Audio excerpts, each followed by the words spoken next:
မင်္ဂလာပါခင်ဗျာကျွန်တော်ကဒီသင်ခန်းစာလေးမှာဆိုရင်တော့ Microsoft Word မှာရန်သုံးဝင်တဲ့ table ဇယားခွက်တွေအတွင်းမှာစာရိုက်တဲ့အခါမှာကိုရေးလိုက်တဲ့စာတွေကိုကျွန်တော်တို့ download အနေနဲ့ရေးတဲ့နည်းလမ်းလေးတွေကိုကျွန်တော်ဒီသင်ခန်းစာလေးမှာသင်ကြားပေးမှာဖြစ်ပါတယ်ဒီရဲ့သင်ခန်းစာလေးကကျွန်တော်လွန်ခဲ့တဲ့တစ်နှစ်လောက်ကလည်းကျွန်တော်သင်ပေးခဲ့ပူးတယ်ပေါ့နော်ဒါပေမဲ့ကျွန်တော်တို့အခုရက်ပိုင်းမှာကျွန်တော်စီကိုလာပြီးတော့မှမေးတဲ့သင်တန်းသားလေးတွေရှိတဲ့အတွက်ကျွန်တော်ဒီရဲ့သင်ခန်းစာလေးမှာပြန်လည်ပြီးတော့မှမျှဝေပေးလိုက်တာဖြစ်ပါတယ်ဒီရဲ့သင်ခန်းစာလေးကိုလက်တွေ့ပြပေးဖို့ရအတွက် Microsoft Word software လေးတစ်ချက်လောက်ဖွင့်လိုက်ပါမယ်Microsoft Word software ပွင့်လာပြီဆိုရင်တော့ကျွန်တော်တို့ blank document ဆိုတဲ့ထဲကိုကျွန်တော်တို့ဝင်ပြီးတော့မှစာရွက်လေးတစ်ရွက်ကျွန်တော်တို့အရင်ဆုံးခေါ်ပေးရမှာဖြစ်ပါတယ်လက်ရှိကျွန်တော်တို့ Microsoft Word မှာဖွင့်ပြီးတော့မှ blank document ကိုယူလိုက်တာနဲ့တပြိုင်နက်လက်ရှိကျွန်တော်တို့ခေါ်ထားခဲ့တဲ့စာရွက်က A4 စာရွက်လား legal စာရွက်တွေလား letter စာရွက်လားဆိုတာကိုကျွန်တော်တို့အတိအကျမသိတဲ့အတွက်ကိုယ်အသုံးပြုမဲ့စာရွက်ဆိုင်လေးကိုကျွန်တော်တို့စာရီဘာမှမရိုက်ခင် table တွေဘာမှမဆွဲခင်မှာကျွန်တော်တို့အရင်ဆုံးစာရွက်ဆိုင်လေးတွေကိုကျွန်တော်တို့ပြုပြင်ပြောင်းလဲပေးဖို့လိုပါတယ်။ဒါကြောင့်ကျွန်တော်တို့ Microsoft Word မှာစာရွက်လေးတွေပြောင်းလဲခြင်းနဲ့ဆိုရင်တော့layoutဆိုတဲ့တက်ထဲကိုဝင်ပေးရပါတယ်။ပေးပြီဆိုရင်တော့ site ဆိုတဲ့ထဲကိုဝင်ပြီးတော့မှကိုယ်အသုံးပြုမဲ့စာရွက်ဆိုင်လေးကိုရွေးချယ်ပေးရမှာဖြစ်ပါတယ်။ကျွန်တော်ကတော့ဒီမှာကနမူနာအနေနဲ့ပြပေးတာဖြစ်တဲ့အတွက် A4 စာရွက်လေးပဲယူလိုက်ပါမယ်။ orientation ကိုတော့ကျွန်တော်တို့ကစာရွက်ကိုအထောင်လိုက်ယူမလားအလဲလိုက်ယူမလားကျွန်တော်ကတော့ဒီမှာက portrait ကိုပဲကျွန်တော်တို့ရွေးပြီးတော့မှစာရွက်လေးကိုအထောင်လိုက်လေးပဲကျွန်တော်တို့ယူလိုက်ပါမယ် margin ကိုတော့ကျွန်တော်တို့ကကိုကြိုက်နေတဲ့ margin ကိုအသုံးပြုလို့တဲ့ margin လေးကိုရွေးချယ်ပြီးတော့မှအသုံးပြုလို့ရပါတယ်ကျွန်တော်ကတော့ဒီမှာ normal ဆိုတာလေးကိုပဲကျွန်တော်တို့ရွေးပြီးတော့မှပတ်ပတ်လေတစ်လက်မှရှိတဲ့ဘေး margin လေးကိုပဲကျွန်တော်တို့ရွေးချယ်လိုက်ပါမယ်ပြီးသွားပြီဆိုရင်တော့ဒီရဲ့သင်ခန်းစာလေးက table ဇယားခွက်တွေအတွင်းမှာရေးလိုက်တဲ့စာတွေကို download အနေထားနဲ့ရေးချင်တာဖြစ်တဲ့အတွက်ကျွန်တော်တို့အရင်ဆုံး table ဇယားခွက်လေးတွေဆွဲပေးဖို့လိုပါမယ်ဒါကြောင့်ကျွန်တော်တို့ Microsoft Word မှာဇယားခွက်တွေဆွဲချင်တယ်ဆိုရင်တော့ insert ဆိုတဲ့တက်ထဲကိုဝင်ပေးရပါတယ်ပြီးပြီဆိုရင်တော့ကျွန်တော်တို့ဒီမှာ table ဆိုတဲ့နေရာလေးတွေကိုဝင်ပြီးတော့မှဇယားခွက်လေးတွေကိုကျွန်တော်တို့အလွယ်တကူဆွဲလိုက်လို့ရပါတယ်ဒီရဲ့ဇယားခွက်ပုံစံလေးတွေမှာကျွန်တော်တို့မောက်ကိုတင်ပြီးတော့မှအခုလိုမျိုးကိုလိုအပ်တဲ့အကွက်အရေအတွက်ကိုဖိဆွဲပြီးတော့မှလည်းကျွန်တော်တို့ row ကဘယ်နှကွက် column ကဘယ်နှကွက်ဆိုတာလေးကိုကျွန်တော်တို့ချိန်ပြီးတော့မှဆွဲလို့ရပါတယ်ဒီလိုမျိုးကျွန်တော်တို့ကချိန်ပြီးတော့မဆွဲချင်ဘူးဆိုရင်ဇယားခွက်တွေကိုအတိအကျနဲ့ဆွဲချင်တယ်ဆိုရင်တော့အောက်မှာရှိနေတဲ့ insert table ဆိုတဲ့ထဲကိုကျွန်တော်တို့ဝင်ပြီးတော့မှဆွဲပေးရမှာဖြစ်ပါတယ်ဒီတော့ကျွန်တော်တို့ insert table ဆိုတဲ့ထဲကိုဝင်လိုက်တာနဲ့တပြိုင်နက်ဒီရဲ့ဘောက်လေးကြာလာပါတယ်ဒီတော့ကျွန်တော်တို့ number of column နဲ့ column အရေအတွက်ကိုကျွန်တော်တို့ကဘယ်နှခုဆွဲချင်တာလဲ number of row အရေအတွက်ကိုတော့ဘယ်နှခုဆွဲချင်တာလဲဆိုပြီးတော့မှကျွန်တော်တို့ဒီရဲ့နေရာမှာအတိအကျရိုက်ထည့်ပြီးတော့မှ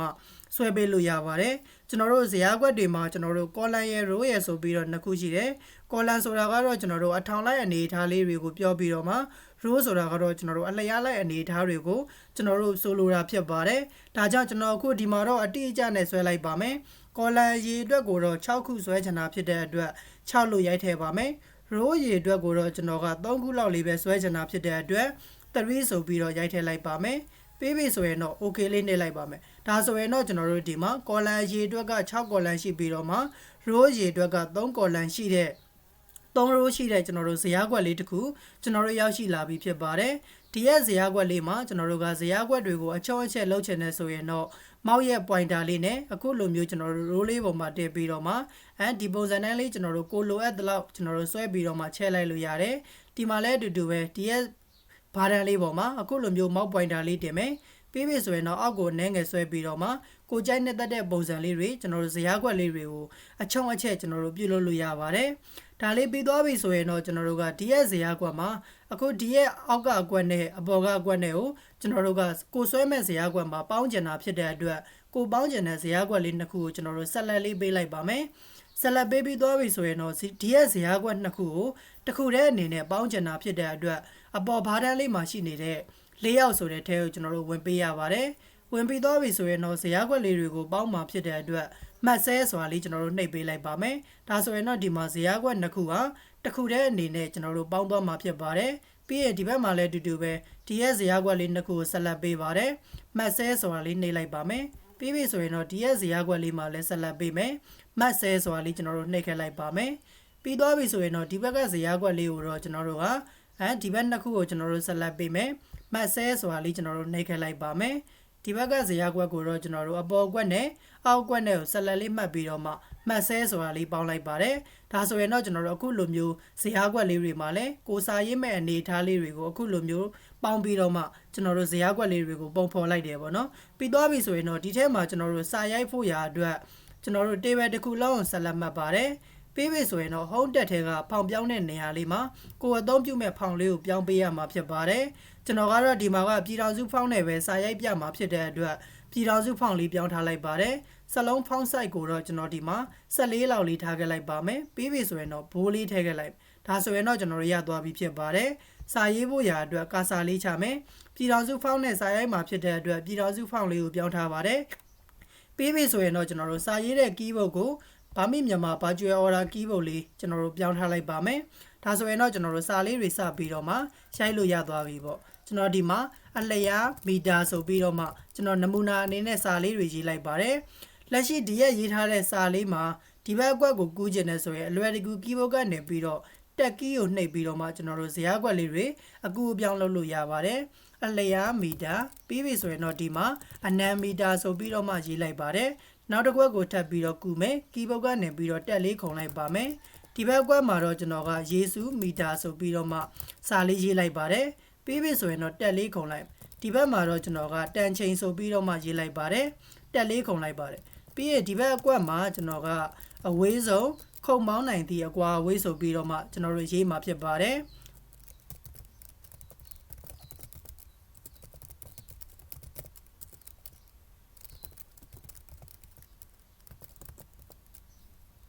အဝေးဆုံးခုံမောင်းနိုင်သည့်အကွာအဝေးရေမိုင်ဆိုပြီးတော့မှကျွန်တော်နမူနာအနေနဲ့စာလေးရေးလိုက်ပါတယ်ပြီးပြီဆိုရင်တော့ဒီရက်ဇေယျကွက်လေးထဲမှာကျွန်တော်ကဝန်ပေါ့ဆိုပြီးတော့မှစာလေးရေးလိုက်ပါတယ်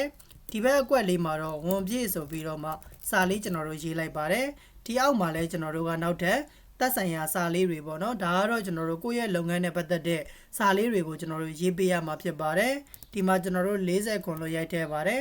ခွန်တက်သမ3ဆိုပြီးတော့ရိုက်ထည့်တယ်ပြီးရင်တော့ကျွန်တော်တို့ 1.85 ဆိုပြီးတော့ရိုက်ထည့်ပါတယ်ဒီဘက်မှာတော့ကျွန်တော်က1.1တက်သမ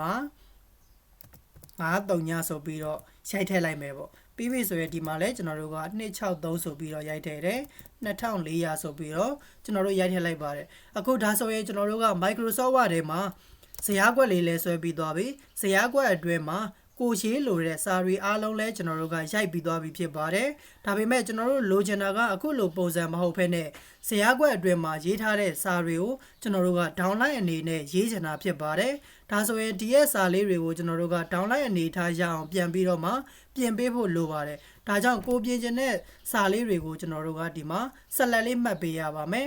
ဆက်လက်မှတ်ပြီးသွားပြီဆိုရင်တော့ကျွန်တော်တို့ဒီမှာရှိနေတဲ့layoutဆိုတဲ့တက်ထဲကိုကျွန်တော်တို့ဝင်ပေးရပါတယ်ဝင်ပြီးသွားပြီဆိုရင်တော့ဒီရဲ့ layout ဆိုတဲ့တက်ထဲမှာကျွန်တော်တို့ဘာသွားတွေ့ရလဲဆိုတော့ tab direction ဆိုတာလေးကျွန်တော်တို့တွေ့ရပါတယ်ဒီရဲ့ tab direction ဆိုတာကတော့ကျွန်တော်တို့စက်လုံးတွေကိုဒီအထောင်လိုက်အနေနဲ့ပြောင်းကျင်တဲ့အခါမှာအဓိကအသုံးပြုလို့ရတဲ့နေရာလေးဖြစ်ပါတယ်ဒီတော့ကျွန်တော်တို့ကဒီရဲ့ tab direction ဆိုတဲ့နေရာလေးမှာကလစ်တစ်ချက်နှိပ်လိုက်တာနဲ့တပြိုင်နက်ကျွန်တော်တို့ရေးထားခဲ့တဲ့စာလေးဟာအလျားလိုက်မဟုတ်တော့ဘဲနဲ့ဒေါင်လိုက်အနေထားလေးကျွန်တော်တို့ပြောင်းသွားတာတွေ့ရပါတယ်ဒီတော့ကျွန်တော်တို့အခုလောလောဆယ်ဒီမှာဆိုရင် tab direction ကိုတစ်ချက်နှိပ်လိုက်တာနဲ့တပြိုင်နက်အလျားမီတာဆိုတဲ့စာလေးကဒီဘက်ဘေးကိုကျွန်တော်တို့လှည့်ပြီးတော့မှထားနေတယ်ပေါ့ကျွန်တော်တို့လိုချင်တာကစလုံးကို